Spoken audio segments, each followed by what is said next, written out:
Ora, vivam! Bem-vindos à 12ª edição do programa Pergunta Simples, o vosso programa sobre comunicação. As pessoas que falam inglês chamam habitualmente estes programas de podcast, porque estão disponíveis na internet. Por esta altura, espero que já tenham passado pelo site do perguntasimples.com e firmado o vosso nome na mais exclusiva lista de subscritores. Ora, por e-mail, por Apple iTunes ou Google Podcast. Vocês escolhem e depois contem aos vossos amigos.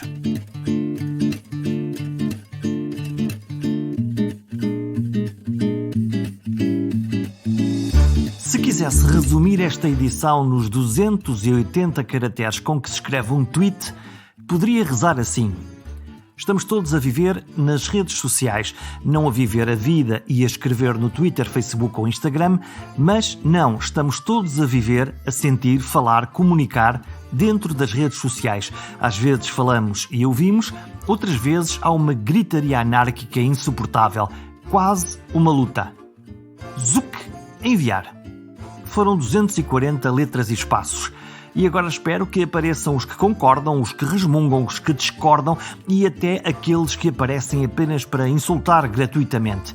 Mas a convidada de hoje, Carmo Afonso, adora esta dialética e tem uma voz própria, no Twitter e fora dele. Fora das redes escreveu um argumento de um filme, um belíssimo filme português chamado Por Linhas Tortas. Se ainda não o viram, vão lá espreitar. Se a quiser provocar, posso dizer que, afinal, na vida real, ela vive entre leis e tribunais. E até concordamos em discordar que as sentenças têm mesmo de ser assim, longas e incompreensíveis para nós, os comuns mortais. Ou então, arrisco tudo e chamo-lhe influenciadora do Twitter. E funciona lindamente. Como só nos estão a ouvir, ninguém me viu revirar os olhos. Eu acho que esse conceito é uma coisa um bocadinho detestável. Por isso eu não vejo assim, felizmente. Agora, acho que há o que eu faço no Twitter e o que vejo muitas pessoas fazerem no Twitter, eu acho que é quase um trabalho. Quer dizer, às vezes aquilo também serve para nos divertirmos, que é uma parte fundamental, e às vezes também serve para descomprimirmos, é outra parte fundamental, mas depois existe ali um grupo alargadíssimo de pessoas que falam com muita seriedade de assuntos que precisam de ser falados. E isso eu acho que é quase um serviço público. Eu poderia indicar aqui vários. Não vou fazê-lo porque são tantos, eu não quero cometer a injustiça de falhar algum, mas é muito importante o trabalho que ali é feito, é um trabalho mesmo de serviço social, que é apontar,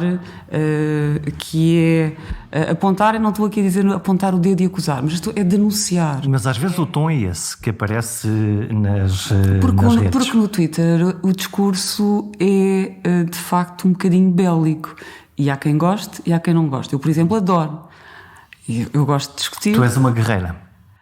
Eu gosto de discutir, gosto de lutas, não me incomoda sequer. Às vezes há ali um bocadinho de excesso de dureza. E nem essa me incomoda. É muito difícil, por exemplo, eu bloquear alguém. E eu tenho alguns trolls que são quase amigos já. Estão ali em baixo, está ali uma linha em que aparece... O que é um troll? Quem não está nestas redes sociais? Quem é? Alguém que nos aborrece? Alguém que... Há ali algumas contas que claramente são contas... Há uma pessoa ali por trás que tem umas 20 ou 30 e que faz um trabalho de critica...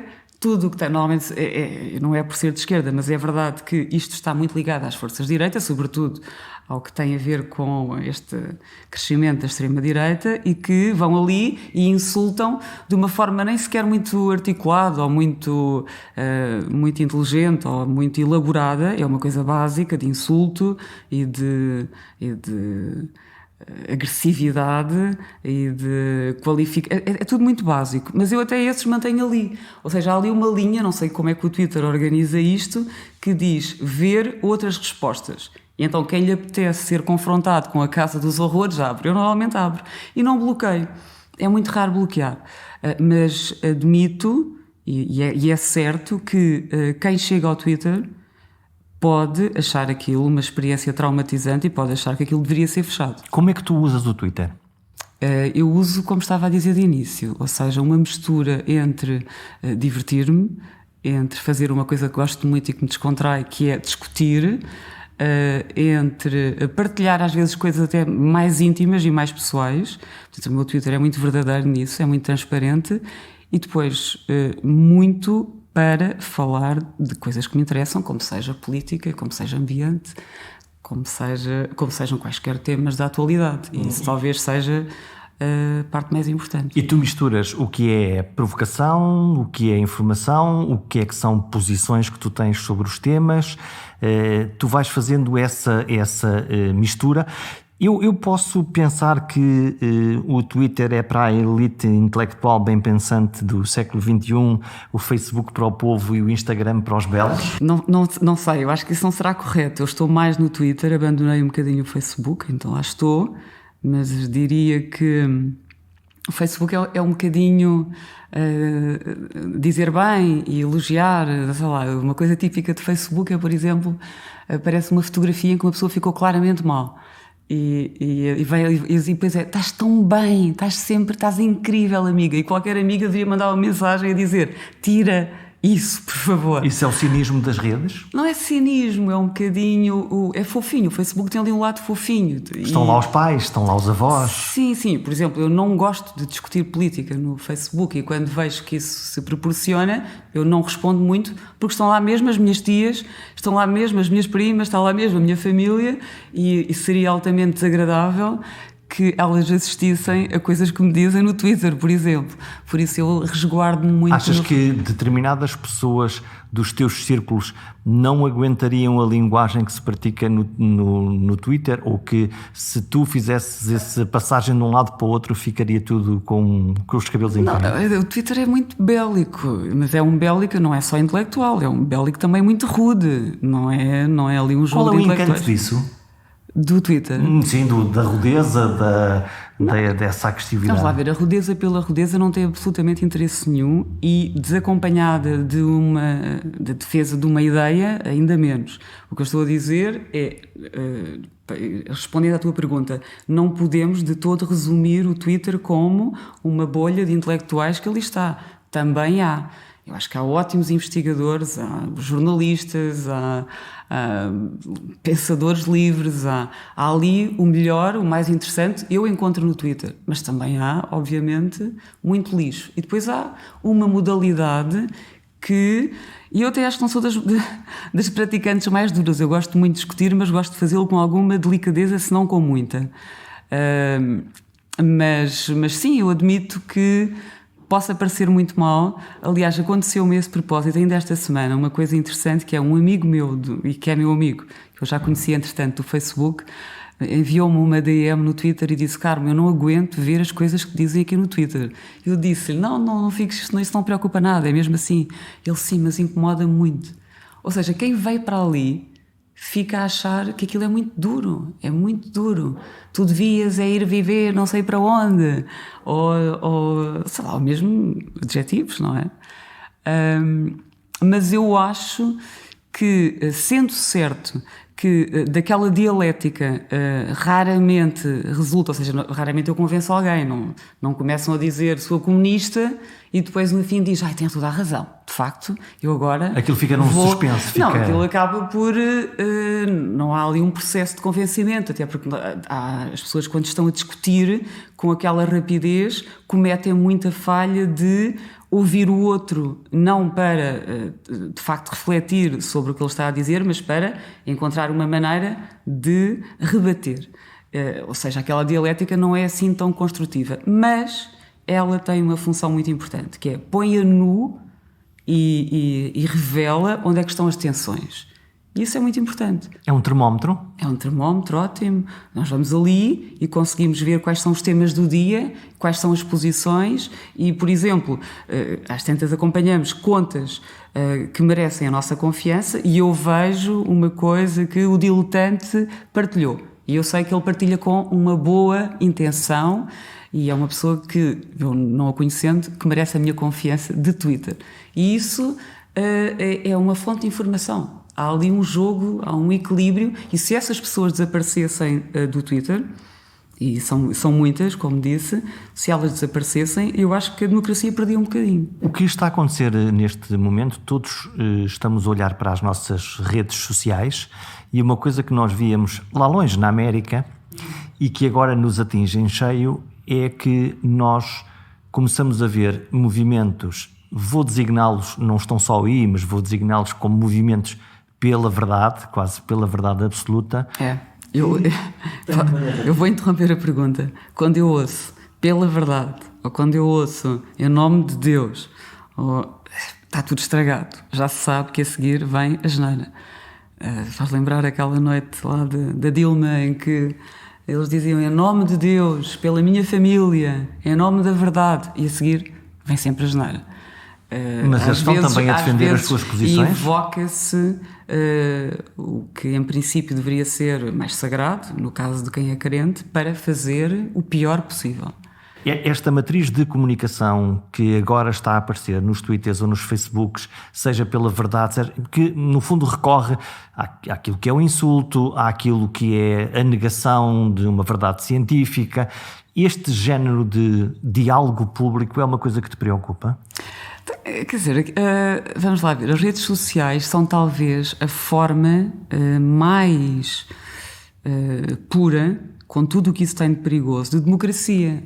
Ou seja, as pessoas estão ali e têm a liberdade de criar uma conta, depois ainda há quem faça batota e crie várias, mas bom, vamos por quem não faz batota. Então, têm a liberdade de criar uma conta, depois, com alguma habilidade e com alguma inteligência, conseguem criar ali uma importância qualquer, ter seguidores. Ter um público. Ter um público, que é uma coisa importante, e o que acontece é, nós abrimos uma plataforma, uma rede social, e nós estamos a ouvir as vozes, talvez até os pensamentos de demasiadas pessoas ao mesmo tempo. E toda a gente está ali num pé de igualdade, não há um crivo a dizer, atenção, o que esta pessoa vai dizer agora merece especial credibilidade. Não, aquilo é tudo ao molho e cada pessoa tem a liberdade ali de dizer o que quer e a menos que se passem algumas linhas vermelhíssimas do género, é muito difícil ter uma conta... Mas isso é ruído, não é comunicação? Se tiver não, é por isso que marulhar... Mas vamos lá ver, é que a democracia, neste estado assim, direto e puro, não foi boa. Por alguma razão nós temos uma organização num sistema que tem falhas, obviamente, mas foi o melhor que se conseguiu até agora, em que temos um legislador, ou seja, não são as pessoas que fazem leis. Tive uma ideia, eu acho que isto não é justo, vou fazer aqui uma lei. Não existe. Da mesma maneira que as pessoas não podem aplicar a lei e determinar penas ou fazer a justiça pelas suas mãos. Bem, este tipo roubou-me, eu vou ali e vou partir-lhe o carro. A democracia evoluiu para uma coisa que é, nós escolhemos quem nos vai representar politicamente e depois avaliamos dali a X tempo se fez o que o cidadão entendia correto ou não e depois volta a votar e entregou o poder judicial da justiça e entregou o legislativo. E isto não pode recuar. E as pessoas com esta coisa de terem voz, eu de repente acho que as pessoas recuaram imenso e que se criam movimentos e que se criam vozes e que se criam movimentações como se quisessem passar à frente do poder legislativo, do poder judicial. Se eu estivesse lá, então, eles não estão a fazer nada. Isso é ridículo, porque isso não é um avanço em relação ao sistema. Isto é um retrocesso gigante relativamente a um sistema que demorou muito tempo a chegar lá e às vezes escrevo e tenho ideias, são aquelas em que eu acredito que são vistas como sendo de uma esquerda muito à esquerda. Esse é o teu rótulo? E eu estou... Sim, tu aceitas esse rótulo?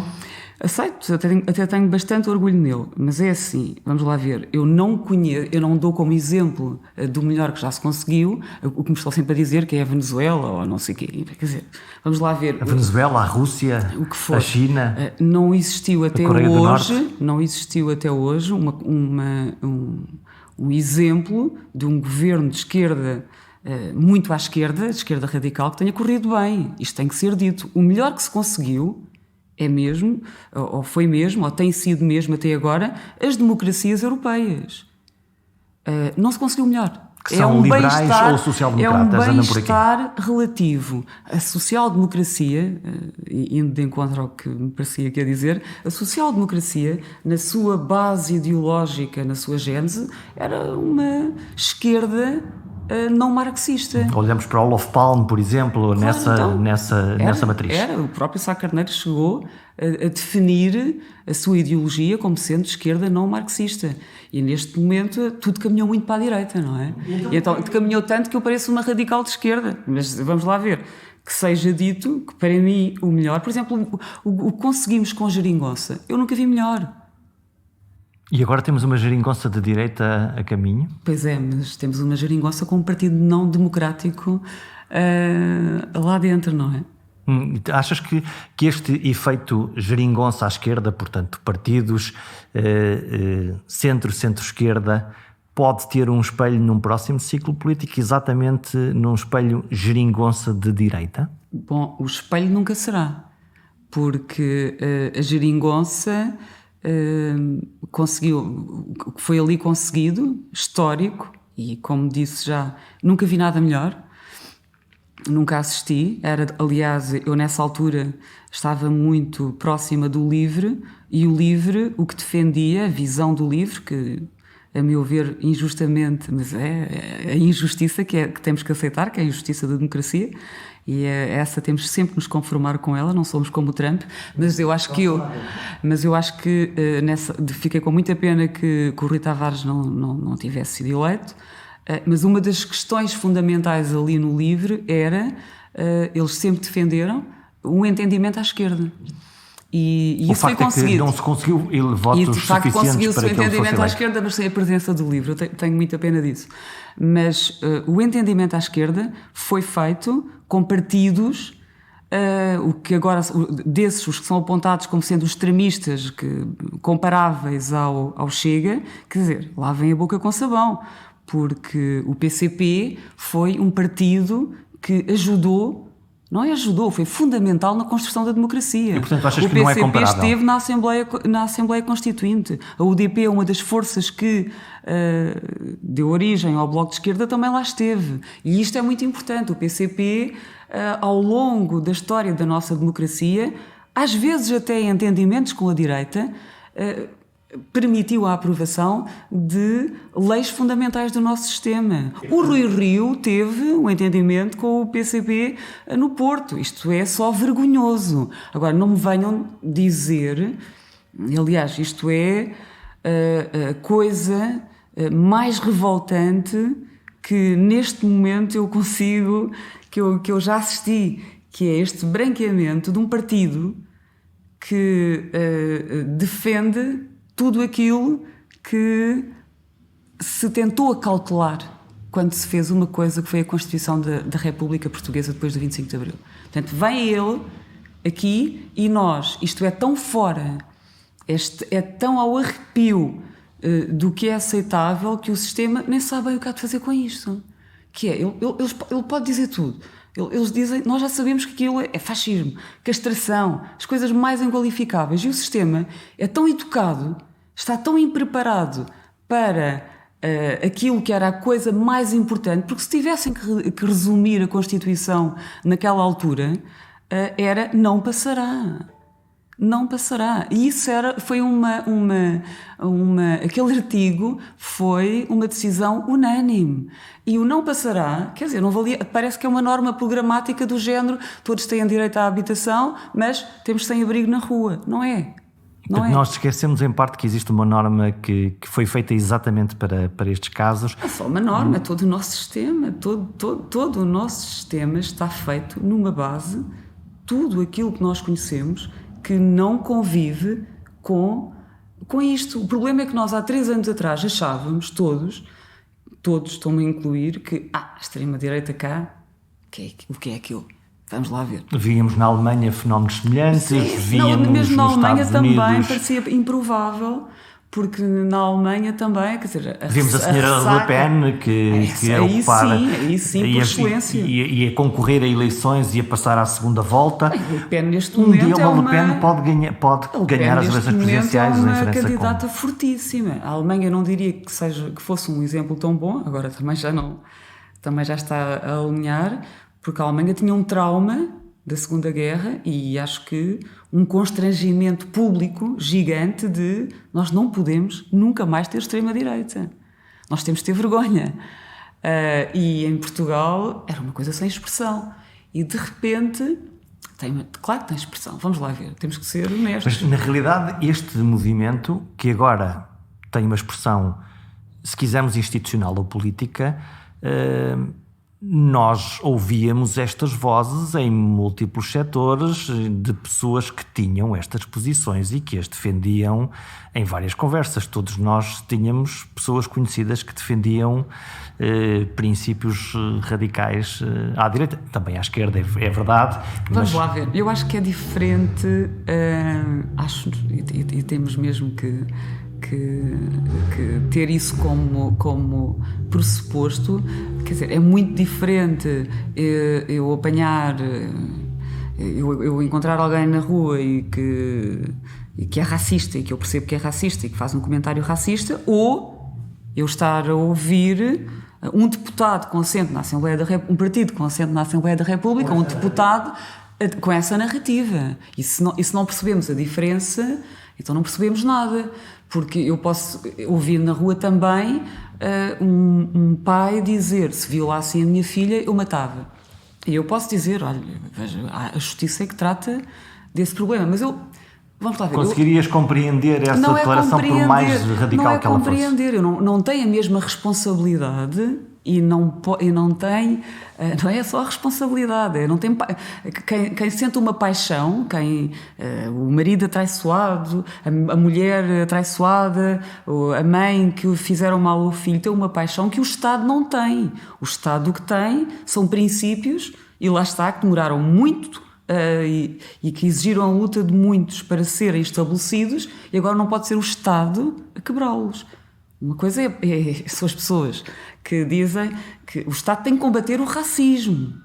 O Estado tem que garantir que as instituições são exemplares, até desse ponto de vista, que é na educação que é dada, porque as pessoas têm falhas. As pessoas têm inúmeras falhas intelectuais, emocionais, que as faz cometerem erros na sua vida e que as faz, e um desses erros pode ser um voto no dia das eleições. O que o Estado e o que o sistema tem que assegurar é que nesse boletim de voto não há a possibilidade de votar num partido racista, mesmo que quem vá votar o seja.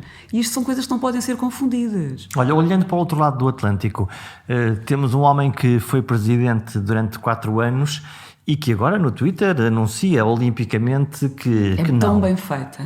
Que é uma fraude. É tão bem feita. Mas ainda não saiu de lá e também sim, não disse muito, que... Eu sei disso e preocupa-me imenso, mas há uma coisa que as pessoas se calhar esquecem-se e têm que ver, que é os políticos como o Trump gostam de um resultado de um sufrágio eleitoral quando os elege. Agora, quando perdem, já gostam de transformar um processo político e eleitoral num processo judicial. E isto tem que ficar à vista, porque é isto que se chama uma força não democrática. Porque quando um político perde eleições, o que faz é, primeiro, assume responsabilidade pela derrota e não diz que a culpa foi de não sei quem. Segundo, dá os parabéns a quem ganha. Isto é uma coisa que nós sempre vimos, agora não. Agora vemos o que acontece quando um destes tipos cai. Ainda bem, vejam bem, como diz o Zeca Afonso. Que este Trump, no fundo, tem agora uma narrativa, lá está, voltamos ao Twitter outra vez, tem uma narrativa direta para os cidadãos. Agora o Twitter já vai colocando lá uma etiqueta a dizer, se calhar isto não é verdade. O Twitter tem uma guerra com o Trump.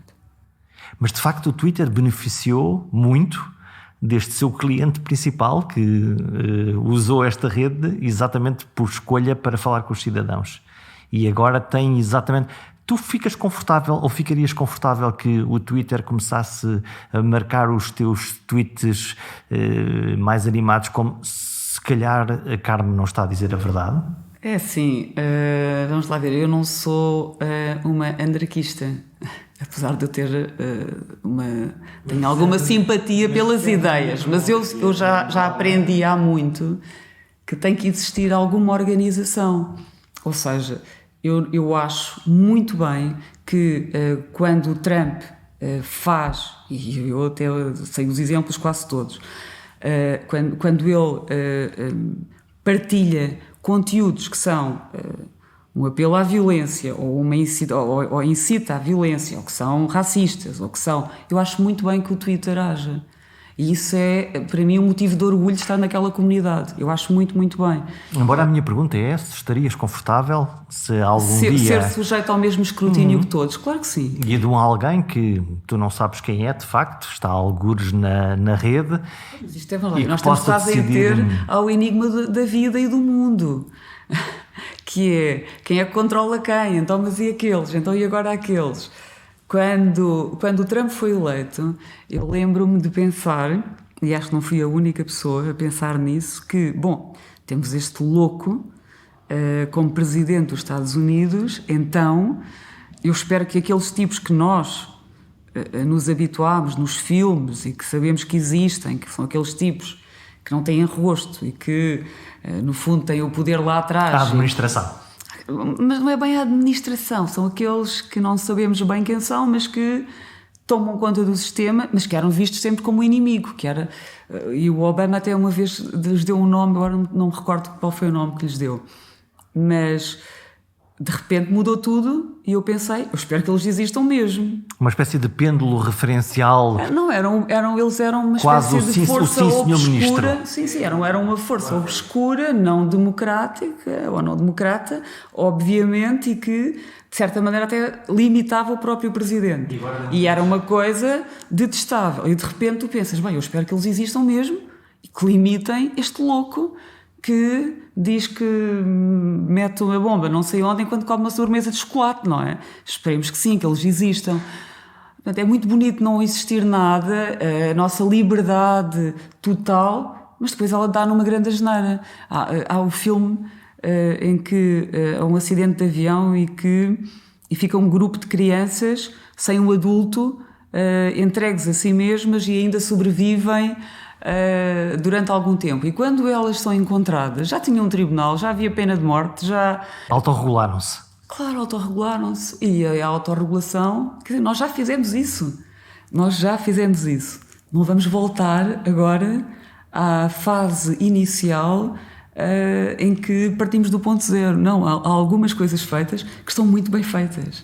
E, por exemplo, a nossa Constituição é, por excelência, o que nós temos de melhor. O que é que tem de especial a nossa Constituição? Ouço muitas vezes falar da questão da Constituição, é fácil perceber o que é que lá está, portanto é um documento que é facilmente interpretável. Deixa-me perguntar-te de outra maneira. Estamos a viver os tempos da Covid, uns tempos de pandemia. Como é que tu estás a viver estes tempos de pandemia e já agora... Como é que tu estás a ver os limites que a Constituição impõe para que liberdades individuais, como andar na rua, passar de concelho para concelho e outras, estejam a ser testadas entre a necessidade de conter uma pandemia, que todos sentimos, e também aquilo que é de mais sagrado que nós temos, que são os direitos, liberdades e garantias, é assim que são plasmadas? Então, eu aí tenho duas pessoas. Eu não gosto de ter que estar em casa às 11 da noite. Eu, por menos que isso, fugi de casa aos 16 anos. Então, há aqui uma coisa que, para algumas personalidades, onde claramente está a minha, é muito desagradável. Estes recolheres, estas restrições da liberdade de fazer. O meu sentimento é de enorme frustração e até de alguma angústia. Mas... E, como alguém disse, aliás foi uma filha que me disse, tudo o que se diz antes de um mas não conta muito.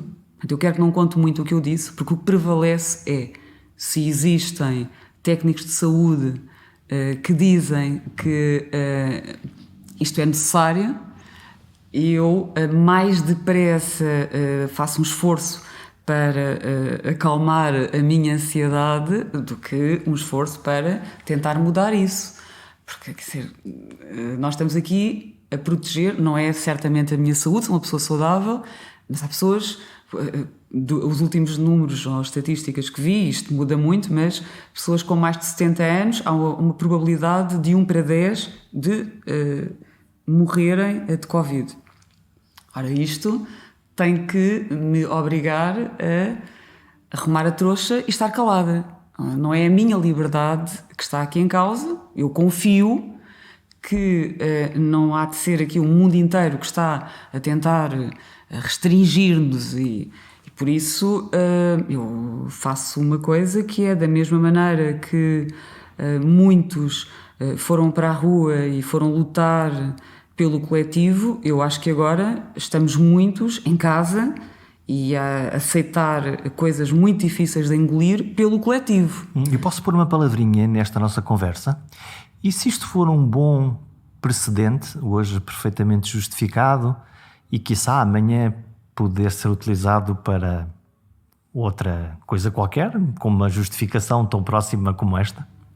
Ou seja, se isto não é um ensaio que fica montado e depois, a propósito de qualquer coisa, já estamos treinadinhos para estar em casa e para ser controladinhos. Isso irritar-me imenso. Porque no fundo a Constituição estabelece alguns limites que nós imaginamos que fossem utilizados se os espanhóis nos invadissem, se o meteorito caísse no Alentejo, nós imagino sempre coisas muito catastróficas e radicais, e subitamente nós estamos a usar um mecanismo para a proteção da saúde pública, e não há nenhuma dúvida sobre... Quer dizer, não sei se há, eu não tenho capacidade para avaliar do ponto de vista médico o que está a ser feito, não tenho, por isso não vou fazer isso, seria de uma irresponsabilidade total. O máximo que eu posso fazer é ouvir e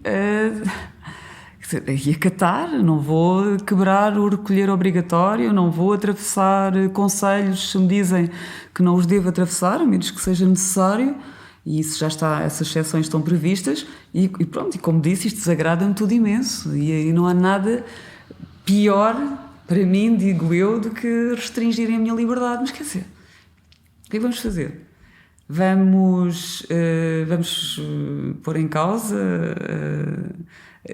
o que nos dizem, que é os números diminuem, e aliás esta coisa dos números, para mim os números que contam, do que vejo, é quantos internados e especialmente quantas pessoas estão nos cuidados intensivos, porque não vejo que seja tão interessante assim ou tão importante saber que o meu filho que está no liceu que deu positivo. Não é assim tão grave para ele. O que nos interessa é, e estes números às vezes são uma maneira bastante desagradável, digo eu, e isso é um tema que me interessa. Tu irritas-te com a informação televisiva, nomeadamente com o tipo de informação que hoje está no ar? Não, eu acho que houve aqui um problema de comunicação, que agora se calhar já vai tarde para ser corrigido, mas deveria ter-se pensado, e deveria, não sei quais são bem as perspectivas, mas deveria pensar-se numa forma de comunicação que informasse verdadeiramente as pessoas, mas que não lhes desse tanto medo. Ou seja, que dissesse, isto é seguro, isto não é. Porque esta coisa... Portanto, tu queres uma certeza absoluta na comunicação quando aparentemente nem os cientistas, nem os médicos... Não, mas há coisas que são um bocadinho óbvias. Há informação que não me parece assim tão...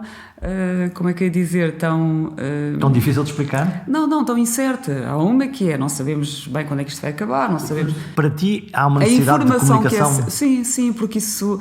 As pessoas estarem agarradas aos telejornais, que têm como princípio é uma realidade de audiências, e as audiências conseguem-se com alarmes e com este clima e com estas notícias, e as pessoas estão ali um bocadinho desprotegidas a consumir aquilo, e deveria, e depois também esta coisa de vai o Primeiro-Ministro falar, e atenção que eu acho que o Primeiro-Ministro já teve 2 intervenções muito boas. Uma brilhante, que foi do dia da noite, na quinta-feira de 12 de março, creio, que foi ótima, e que ele fez uma boa comunicação, verdadeira, sem esconder nada, mas calma, e eu acho que resultou. Mas, quer dizer, ele é um primeiro-ministro, ele não é um comunicador, e esta coisa de sistematicamente vai haver a comunicação do presidente, agora vai haver a comunicação do primeiro-ministro, agora vai haver...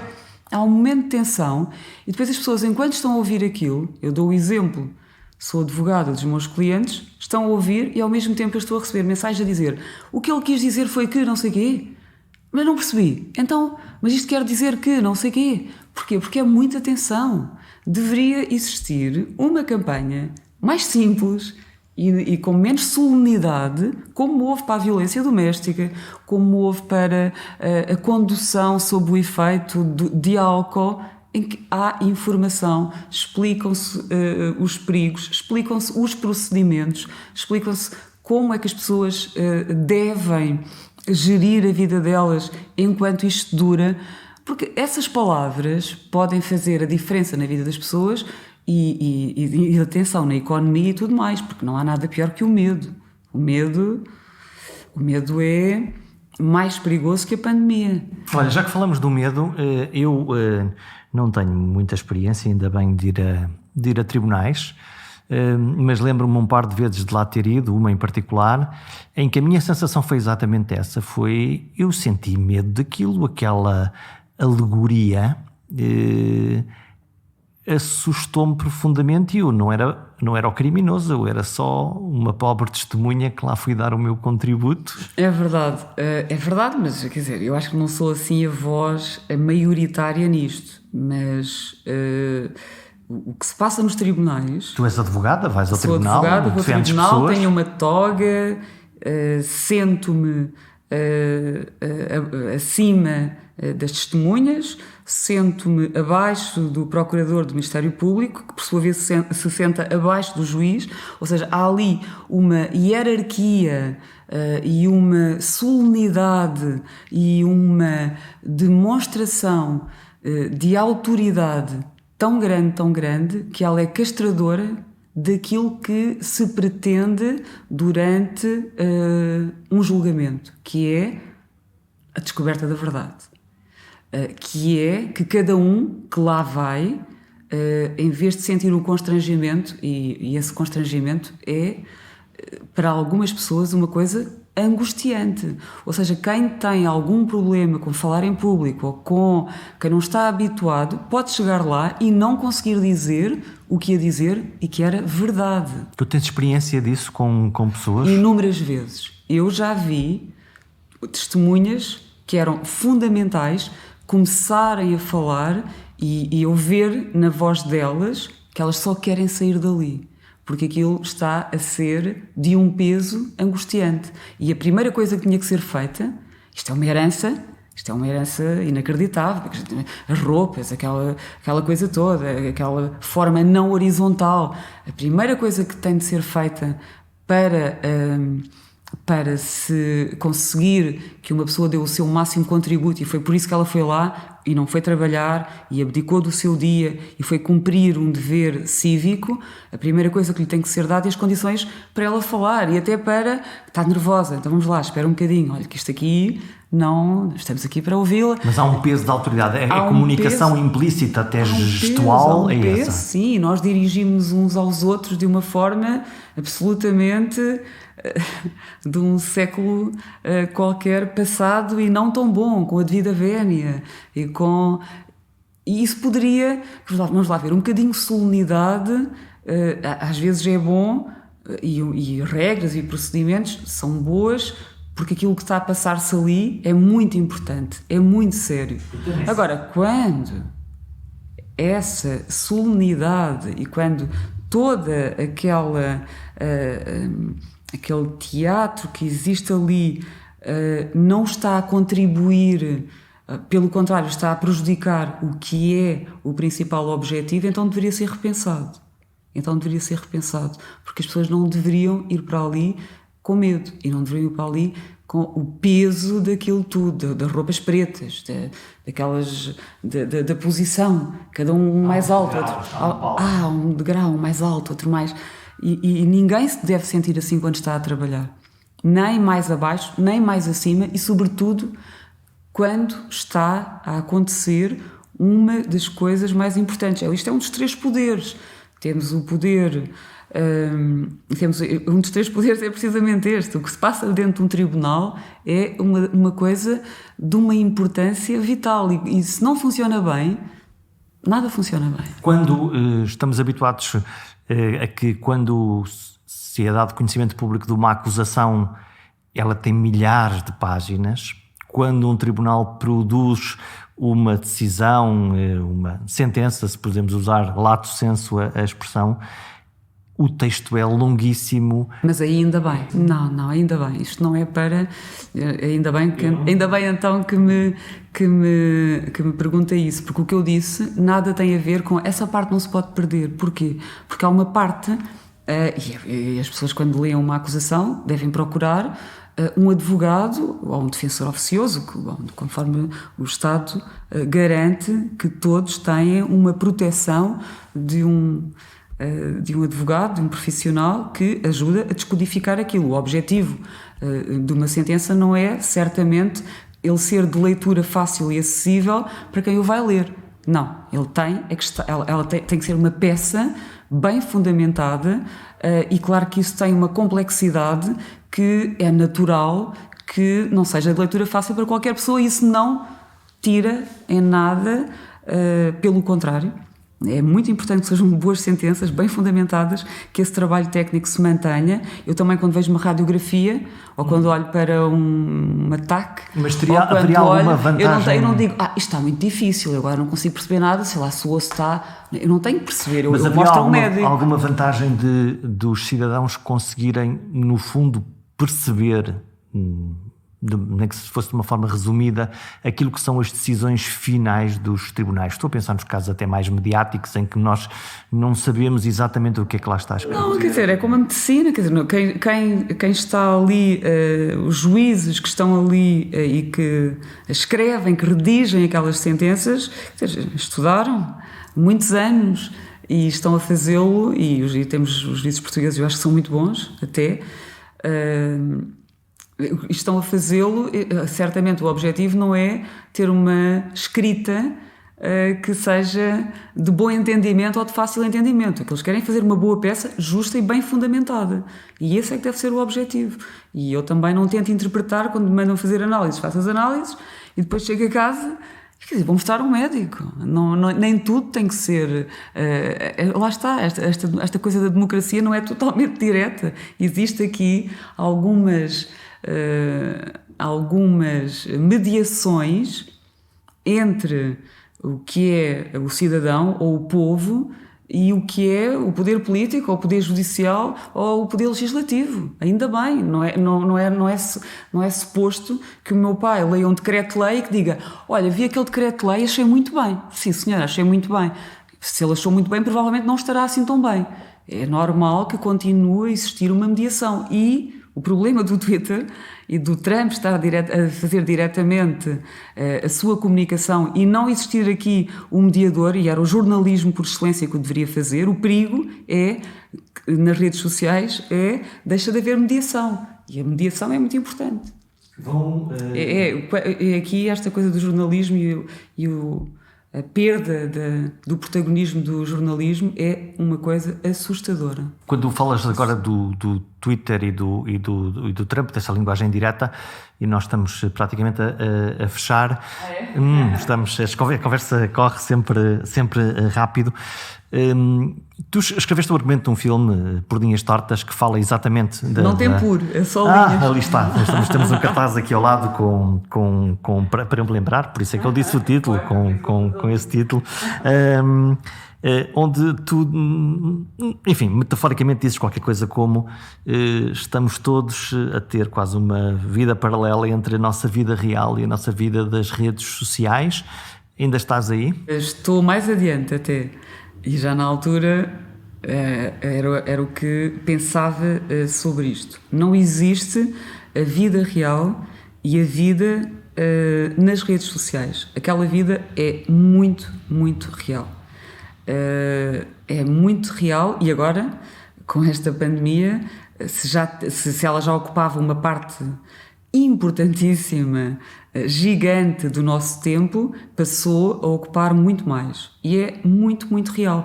E é muito engraçado que no Twitter, sobretudo, existem perfis que não sabemos quem são. Escolheram um nome, vou chamar um boneco, e nós não sabemos quem são.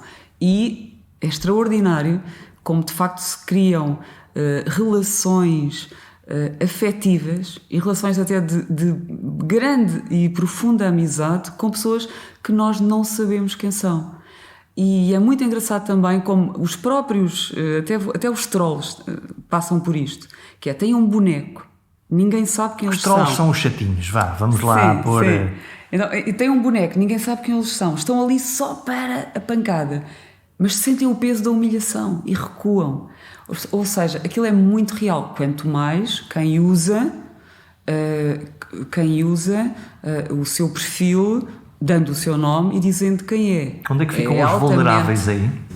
Como assim? Quais vulneráveis? Tu és crescida e adoras a pancada, já percebi, na linguagem, no Twitter, mas eu imagino também gosto, vamos lá ver, eu gosto da pancada.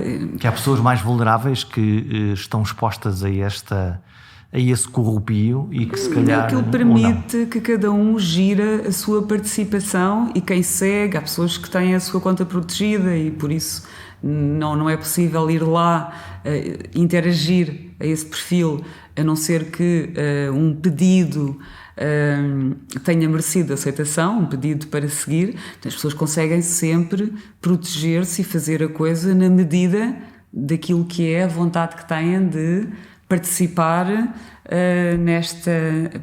nisso que eu disse que era uma luta. E há twitters paralelos, atenção, ali há muitos twitters ali, há uns que não são nada agressivos, que não são nada bélicos, não são nada políticos, há uns que até são muito carinhosos e há uns que até há um bocadinho de tudo, e há científicos, é por isso que eu digo, ali é o melhor sítio. Se queremos ter informação, se queremos ter investigação, se queremos saber, e aliás até jornalismo, porque qualquer jornal, qualquer publicação tem lá presença e não vejo uma melhor forma.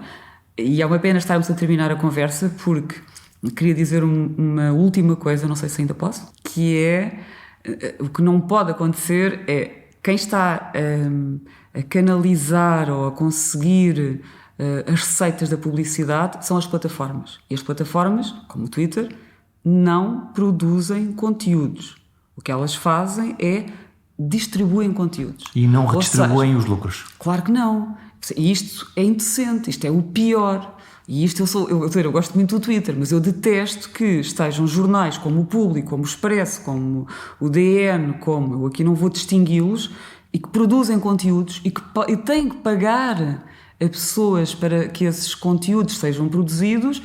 E basicamente as receitas da publicidade, sobretudo as que forem mais interessantes, acabam por fugir e vão para as plataformas que estão ali a distribuir, a mostrar o que não fizeram. E isto é de uma injustiça absolutamente tremenda e seria interessante que alguém começasse a pensar em legislar, e não é nacionalmente, aliás cada vez menos faz sentido e terá impacto legislar num país. A coisa tem que ser transnacional, tem que ser internacional, tem que ser global. Então, quando diz respeito a estes grandes grupos e as plataformas e estes multimilionários, e tem que se determinar que deve ter receitas de publicidade quem produz conteúdos, não é quem os mostra. Ou pelo menos tem que haver aqui uma divisão. O que seria justo seria mesmo quem produz. Porque isto é uma adulteração total. E quem é de direita, e sempre que eu digo que atenção às receitas da publicidade, atenção a estes grandes milionários, isto é uma coisa de direita, porque isto vai atingir, são os empresários sobretudo, os grupos médios, pequenos. Qualquer dia não existe, qualquer dia estamos todos a trabalhar e estamos todos sob o domínio de 50 multimilionários. que entraram no sítio certo do jogo e que fazem muito pouco para isso. Criaram o canal e aproveitam-no. Claro. E é muito injusto. E o dinheiro vai desaparecendo para eles, vai desaparecendo alegremente. Têm cá receitas, não pagam cá impostos. Quem produz cá conteúdos, onde é que nós vamos vê-los? Vamos ao Twitter ler o Jornal Público. Lamento, não é justo. Agora vou ficar a pensar nisso. Sabiam que as notícias não nascem da árvore do Google nem crescem na internet sem que haja uns jornalistas a escrevê-las? Pensem nisso e subscrevam o perguntasimples.com. Se forem mesmo muito generosas, e eu sei que sim, avisem os amigos e percorram a lista dos programas anteriores. Há lá coisas muito interessantes. Até para a semana.